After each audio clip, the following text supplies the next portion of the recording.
Because it would be too difficult technologically to include Pastor Elsel in the panel, we will just have Ambassador Deek and Dr. and President Kavasnika on the panel. So let me ask a few questions. First of all, now Pastor Elsel just quoted Bonhoeffer saying that Christians need to raise their voice at times like this, as he did, and if we don't, we're complicit in the evil that is around us. And Ambassador Deek made, I thought, the excellent point that Israel and the Jewish people have set such an example of being willing to stand alone, being willing to stand alone. And Ambassador Deek, I think, implicitly talked about mentoring, and Dr. Kavasnika explicitly talked about mentoring. So my question is, and since we heard from Chris this morning about Gen Z, and we're all concerned about reaching Gen Z and Gen Alpha, how can we mentor Gen Z to be courageous enough? And I think Ambassador Deek was really talking about courage. How can we mentor Gen Z to be courageous enough to raise their voices so that they are not complicit in the evil that surrounds us? And so I ask both of you to answer that question. So I remember before October 7th, a lot of Israelis were saying that the young generation, they don't have what it takes. They're not courageous enough. They're not brave enough. They won't sacrifice. And at the end of the day, we discovered that we have a wonderful generation growing up in this country. People who are willing to volunteer. I remember over 120% showed up for the reserve duty, which means 20% were not even invited and they came anyway. So there has been tremendous courage in places where we have never seen it before. In many ways, I think it's the same. The same is true for young Christians, Gen Z Christians as well. The courage is there. It is there in their souls, in what they believe in. We just need to find the way to tap into it and to make sure that they understand why that courage is needed. Until now, a lot of the relationship between Israel and the Christian world was based on two elements.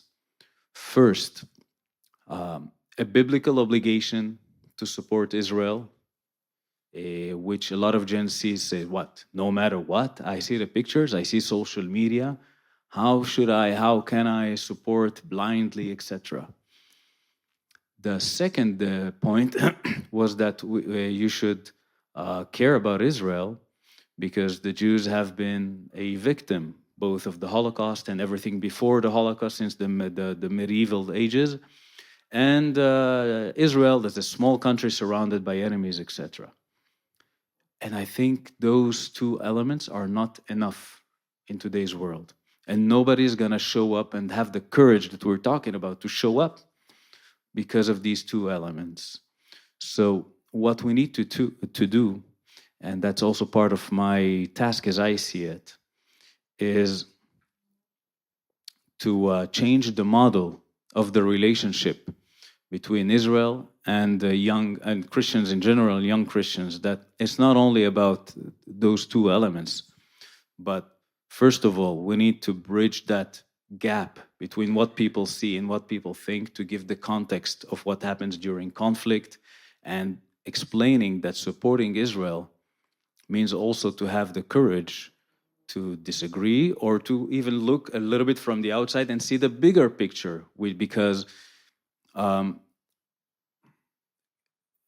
compassion is a wonderful thing. And I want young Christians to be emphatic, what's the right word?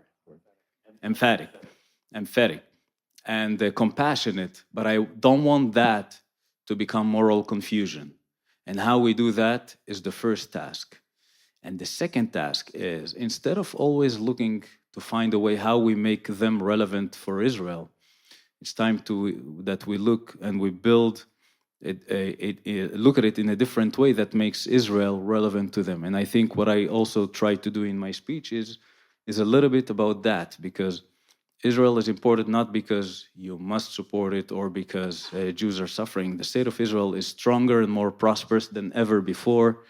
The state of Israel is making things happen. It's not a country that things happen to it. And in general, we need to step out of the victimhood position. We need to show that it's time that we treat Israel and the Christians as partners, not as client and someone who needs help, but as partners in tackling those two great challenges of our time. The Middle East losing its minorities, its Christian population, and at the same time, a West that is losing its confidence, its values, its rootedness in its history and its place in the world.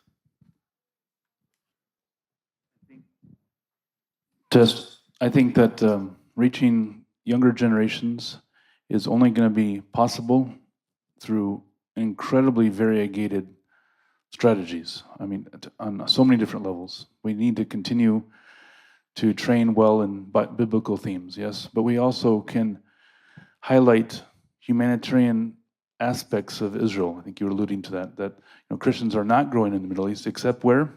In Israel, right? And I get questions often by younger people. I was in Texas last month, and I gave a talk, very brief, about the state of things, and Jerusalem Seminary getting hit by a shrapnel, and they came up and they didn't really want to hear about anything except how Christians are being treated so poorly in Israel. And that was their comment to my praise to God for sustaining us and growing us. But Christians are persecuted. Well, look around. The only place where Christians are growing is in the state of Israel. So I think we need to have much better information out there. That's so hard. The odds are stacked against us in many ways. As Christians are divided, and the Muslim population tends to be not so positive towards Israel. And so the numbers are against us, but we need to do that. We need to also create experiential learning, experiences, right? People don't remember lectures as well as they. I'm part of a CEO group of Bible translation leaders, and it was decided that all of the different lectures that are given for the CEOs and all this FaceTime is great, but people remember when they're on a bus traveling around Israel. So we brought 120 CEOs to Israel. 60% had never been here in 2017. And people remembered being on the bus and talking and experiencing and meeting Jewish people, meeting Palestinians, meeting Muslims. But getting young people here with the right people, because if they come with the wrong people, they amplify the wrong narrative. And so getting young people here and experiencing the land and that testimonial, and make testimonies and plaster YouTube with it, right? To let people know the truth of what's happening here, which is not anywhere as bad as the media portrays it. Thank you. Now, my second question to both of you is, now, Ambassador Deek, I don't know, but since you're a Christian Arab, my guess is you were not always a Zionist. Baruch, you just told us in your talk that you struggled with Zionism yourself. So I want to ask both of you, what convinced you finally, or at first, of Zionism? My family has lived in this land for centuries. We have actually documentation that shows that my family from my father's side is specifically from the city of Jaffa for over 390 years. So it's basically my town, everyone else is an immigrant. And I mean, through marriages and baptisms, we can really go back that back. And in 1948 was the first time that my family was almost uprooted from the land. My grandparents, they used to live in Jaffa. They were engaged. He was 22, she was 18. And when the Arab leaders told all the Arabs, Christians, Muslims, and everyone else, the Jews are coming, give us a few days, we'll kick them out. Otherwise, if you stay, they will kill you. Just go out for a few days, a few weeks, and then you can come back. And my grandparents, frightened by what might happen, decided to flee with everyone else. And that's how my grandparents ended up in a Palestinian refugee camp in Lebanon, where they spent 10 months. And they had their first son born in the refugee camp. They brought to their home in Jaffa before they went, they brought a priest. He wedded them in haste in the house on the same day so they can be together when they go to Lebanon. So they spent 10 months in the refugee camp. And when the war ended, they realized that, they were lied to, that the Arabs did not win the war and the Jews did not kill all the Arabs that stayed. Now, my grandfather, before the war, he used to work in the electricity company called Rutenberg, owned by the Rutenberg Jewish family. In fact, he was probably one of the few Palestinians who spoke Yiddish because of that. So he was not afraid so much or frightened by the Jews as demons at the time. So he wanted to go back. And all his family thought, you're totally insane. Like, we just ran away from these people. You want to go back and live there? Everyone thought he was completely crazy. So one day he wakes up, he tells his wife, get up, they take their baby, and without any of their family following them, completely by themselves, they came back walking. As he enters the land of Israel, he keeps walking, dodging bullets between the Israeli and Syrian army, by the way, with a baby in their hands, not enough food, not enough water. They even abandoned their son at some point in a cave because they were afraid that his crying is going to bring the soldiers' attention to them. But later they came back and took him because they just couldn't without him. And when they found him, my grandfather was arrested and he was sent to Israeli jail. And he spent there about 100 days. And my grandmother suddenly found herself alone in a country where she had absolutely nobody, not a brother, not a sister, not a cousin, not a friend, not a neighbor. The language she doesn't speak. And she did the only thing she could think of. She went to the electricity company and started knocking on doors.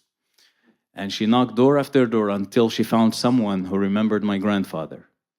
And that someone helped my grandfather not only to get out of jail, but they also gave him his old job back, making him the first Arab to work at what is now the National Israeli Electricity Company.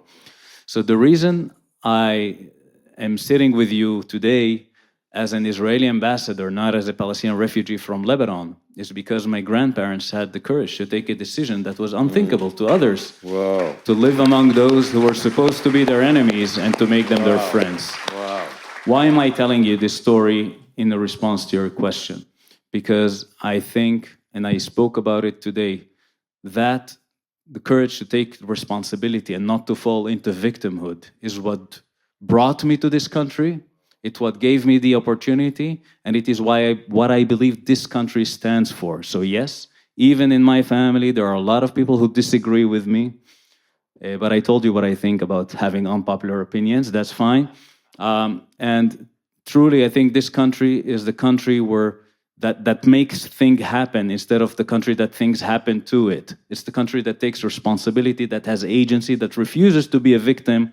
I was a student of Avraham Nov in music. He was a Holocaust survivor who survived because he played the violin, and some Nazi officer took him home to play for his guests while his entire family was murdered.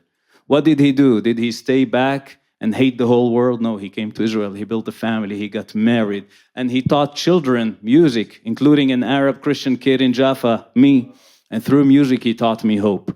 This is what the state of Israel stands for. This is for me the meaning of Zionism and what Israel is. Wow.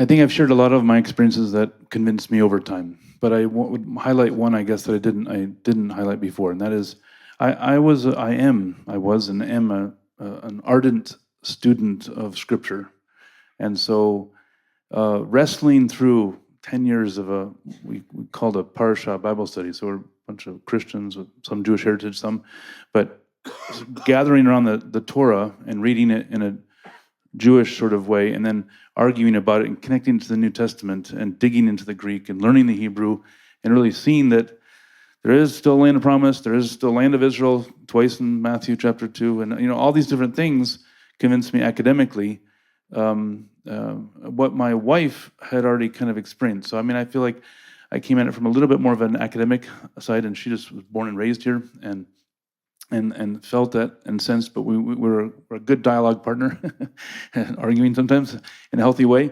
and finding truth through the Bible, as well as all these other experiences that I've already shared of going into Gaza, seeing how things don't add up, different experiences that I've shared that confirmed the goodness. I traveled to Syria and to Lebanon. I've seen Palestinians treated in Lebanon, and they're not treated well. I was leading a 3-bus tour with a huge organization, and the head of this organization was going on the Jordan River Valley, and I used Wikipedia to look up the approximate number of people that were killed in Black September. I couldn't remember, right? It's like 10 to 40,000. He was in the peace deal in Tiberias, the same hotel that we, like back in the 70s, and we were staying. And he said, "Yeah, I thought I'd never come back to this hotel. I'd never come back to the city." By the way, that number that you shared, it's double at least. He was part of he knew inside information. So the warping of the media and twisting. So of course, Palestinians aren't going to rise up again in Jordan, and knowing that Israel has provided a place for Arab Christians to live and Arab Muslims to live and to grow, and they haven't been involved in anything like that, like Black September back in Jordan, over in Jordan, showed me the inaccuracies over and over again of the media and history, and the truth of the Bible and the gospel that I found through study reaffirmed these experiences to reaffirm my love and commitment to the land and people of Israel. Thank you so much. Now, we've got 1 minute left before we pray. And here's a question that came from the audience, from one of you, for Ambassador Deek. So in just a minute. Ambassador Deek, are there some other examples of Arab Israeli citizens in prominent positions in government and society? Have you ever heard of Moshe Katsav? He used to be president of Israel for a while. He's in jail for accusations of rape. He was convicted in rape. The judge who put an Israeli Jewish president to jail, Salim Jubran, an Arab Christian. So an Arab judge sent a Jewish president to jail. That's only one example. I can give you a lot of examples of people very high up in the government, in different ministries and so on. But, Israel is the innovation nation, the startup nation. But who's the highest ranking Israeli in the high-tech scene in the world? His name is Johnny Sruji, an Arab Christian from Haifa, who is number 2 in Apple. And he's the deputy of Tim Cook. And he's the one who built the iPhones that most of you carry in your pockets. He's in charge of hardware in Apple. An Arab Israeli Christian who brought Apple to open their R&D center in Israel because he believes in this place. He believes in the Technion where he studies. He believes in our institutions and our ability to be entrepreneurs and ingenuity of this country. But it goes in every field, from educators to psychologists. Yaqub Hanna, another Arab Christian, a very not Zionist person, and yet he is leading in Weizmann Institute in Rehovot the genome research, not just in Israel, in the world. He's leading the genome research. So in every field, wherever you look, you will find Arabs and Christians and Muslims and Druze and others excelling and really doing really well, because this is the opportunity that the state of Israel provides for all its citizens. This is the opportunity that this land provides Just like he said, you couldn't find it in the neighboring countries, in Lebanon, in Syria, in Jordan, in Qatar, where there's a lot of hype around Qatar, and so on. So this is what makes Israel special, and this is why I'm proudly and standing tall and representing the Jewish state to the world. Thank you so much.